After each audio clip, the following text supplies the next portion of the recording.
Falando em Jennifer, a gente vai trazer ela aqui, tá, mestre? Mas você que formou e fez ela lutadora e Sim, ela chegou até onde ela tá agora, nesse patamar, com você treinando, isso? sim. Desde o primeiro jab até ser campeã mundial do Invicta, disputou o cinturão mundial do UFC, ficou, acho que, em 2 anos a melhor lutadora do mundo, enquanto não tinha o UFC ainda não tinha mulheres. Daí ela foi pro UFC, sempre lutou entre as 10 ranqueadas. Aí a gente saiu do UFC, daí a gente foi campeão do WGP, que é o maior evento da América Latina de trocação. E daí ela foi pro Invicta de novo, e daí se reinventou, lutando uma categoria acima e foi campeã mundial novamente. E que peso tem isso pra você? Como é que é lidar com essa parada aí? Tipo, você viu onde ela chegou e como é que você age assim? Puta que pariu, fui eu que fiz isso. Claro que tem mérito dela, né? Mas como é que é essa parada aí? É uma responsabilidade muito grande, não só porque isso eu já falei algumas vezes em alguns programas que eu fui, que quando ela começou a crescer, eu tive que crescer junto. Porque isso é uma preocupação que eu tenho com todos os atletas. Se eu chegar num patamar e falar, não, eu sei fazer assim, assim, acabou. Porque o MMA está crescendo dia a dia. Então eu tenho que aprender todo dia coisas novas para mim ter coisas novas para mim continuar passando. Porque ali é como se fosse um programa que de computador que cada vez está crescendo. Se você não tiver informação para passar, daqui a pouco eles vão falar, putz, mas isso aqui já passou, isso aqui já foi.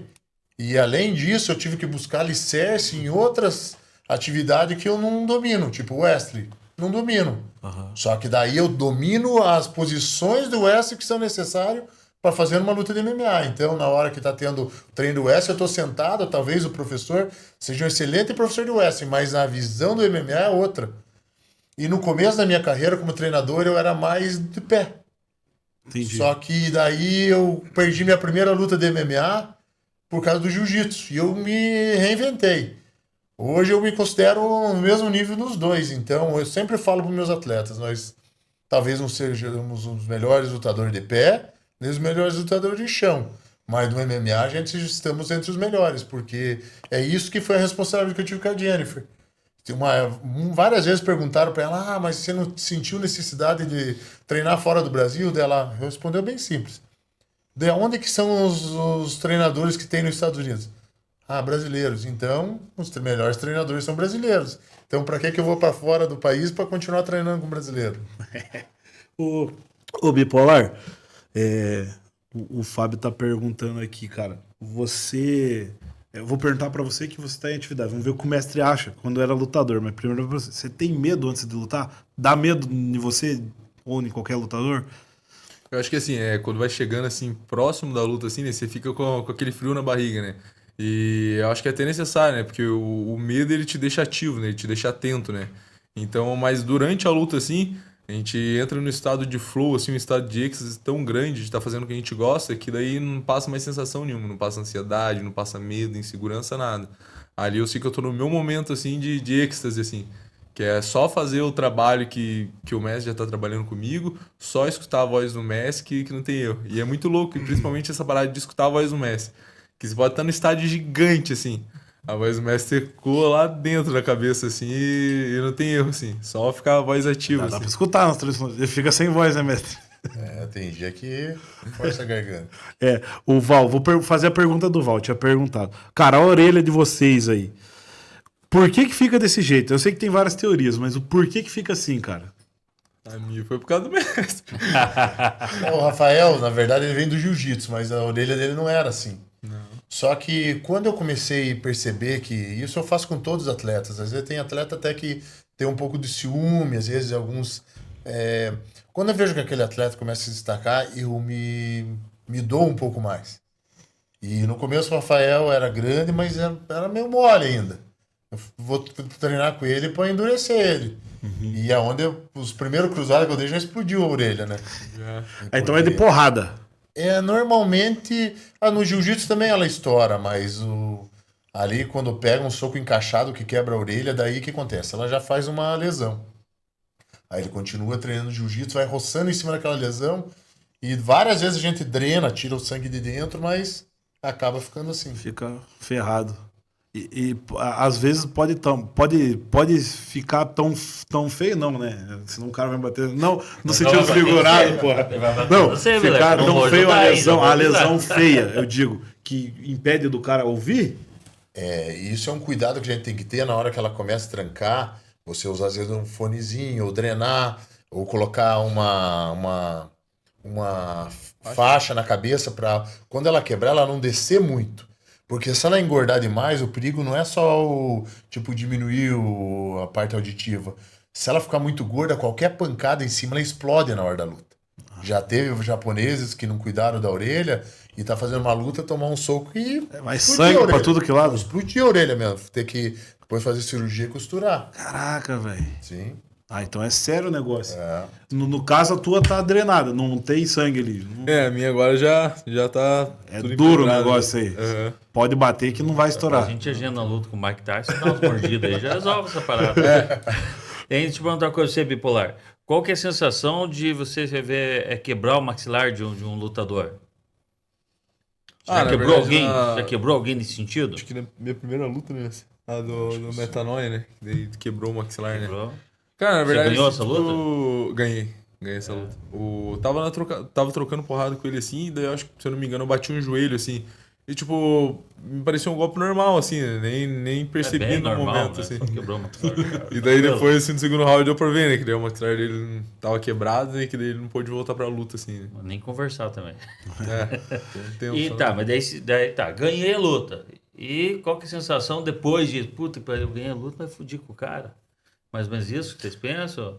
Ou vocês nem têm dó e se foda, mandei lá lutar com ele? Na hora da luta é antes ele do que eu, né? Depois a gente sabe, né? Que pô, o cara também tem uma família, né? Que ele também tá correndo atrás do mesmo sonho, né? Então, nessa parte eu tento ser o mais respeitoso possível, né? Tanto na encarada quanto pós-luta, assim, né? Eu tento tratar meus adversários com igualdade e respeito, né? E lealdade, principalmente. Porque eu sempre vejo vocês, quando acaba a luta, se cumprimentando, muitas vezes até se abraçando, eu acho muito legal isso. Mas tem uma parada que acontece na luta, que é antes da luta, não sei como é que vocês chamam, quando vocês vão lá tirar aquelas fotos, fazer aquelas coletivas de imprensa, que vocês se encaram assim, fazer a foto, mas um empurra o outro, ameaça o outro, ou ofende o outro, muitas vezes até ofende. Aquilo lá é combinado ou é real mesmo? Ou tem as duas situações? Eu acho que aquilo vai de cada atleta.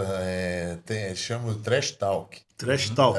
Para promover a luta. Isso. Então, tem vezes que as pessoas fazem isso para ver se viabiliza mais visualização para aquela luta dar uma audiência maior e dar mais dinheiro. Mas eu acho que você tem que fazer muito o que é seu, né? Então, aquilo ali acaba fazendo parte do show, tanto que... Porque já tentaram tirar a pesagem. A pesagem é isso que você está falando, a encarada ali e tal. Mas ele se tornou tão grande isso que também é um evento. Então, Se tornou um evento. Se tornou um outro evento dentro do evento. Então, isso vende muito e no UFC acontece muito disso, sabe? Às vezes, cada um sabe fazer de um jeito, mas acontece. Acontece de mentira, acontece de verdade. Sim, sim. E é até bom que seja de verdade, né? Que daí você entra com mais gosto de socar a cara do vagabundo. Então, nós entramos numa discussão essa semana por causa de vocês, tá? Porque o povo já ficou sabendo que ia ter esse podcast e começam a falar bastante sobre luta. E falaram que aquela luta do Anderson Silva, por exemplo, que quebraram a perna dele, podia ser armado. Pô, não tem como, cara. Não tem como. Pô, aquilo lá que arrebentou a perna do cara. Aquilo ali se chama uma lesão. Eu fiquei com dó dele. Eu sou vi fã do muitas Anderson pessoas Silva. falando que é por estresse já dele. Já aquilo ali já tinha, às vezes, uma lesão menor, que chegou na hora da luta e acabou que quebrou. Bateu né? bem em cima, né? Mas aquilo ali não existe como. E aproveitando que a gente tá falando nisso, quando você lutava, até o Bipolar pode falar também, cara, as pancadas dói? Você sente as pancadas doer mesmo ou não? Não dói?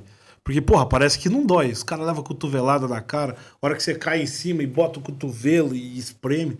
Não dói? Vocês não sentem nada na hora? Teste e faça nele. Não, não. Tá? Eu acho assim, na hora da luta você está muito na adrenalina. E principalmente você tem que ver a categoria de peso. Se você for ver os lutadores mais leves, eles até sentem golpes que talvez eles sintam dor. Agora, eu que lutava no peso pesado, eu também lutei no peso que o Rafael luta, que é o meio pesado.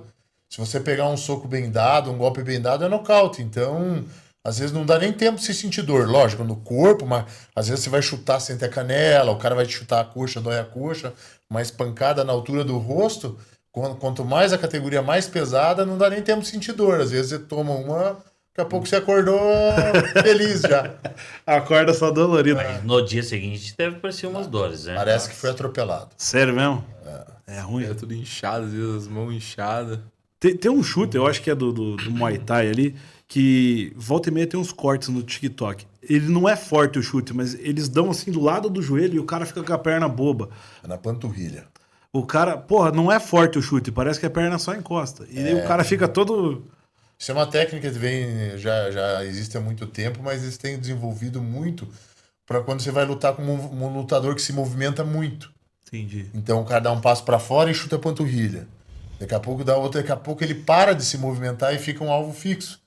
E às vezes, além dele parar de se movimentar, ele perde a mobilidade naquela perna. Eu vi um cara que ficou com a perna boba, Sim, literalmente. daí perde a Tem mobilidade. um nervo, de repente, que passa ali. Né? Tem a musculatura e um tendão do lado da panturrilha. E bateu ali é onde que você tem a mobilidade. Se matou a perna, como que você vai se movimentar?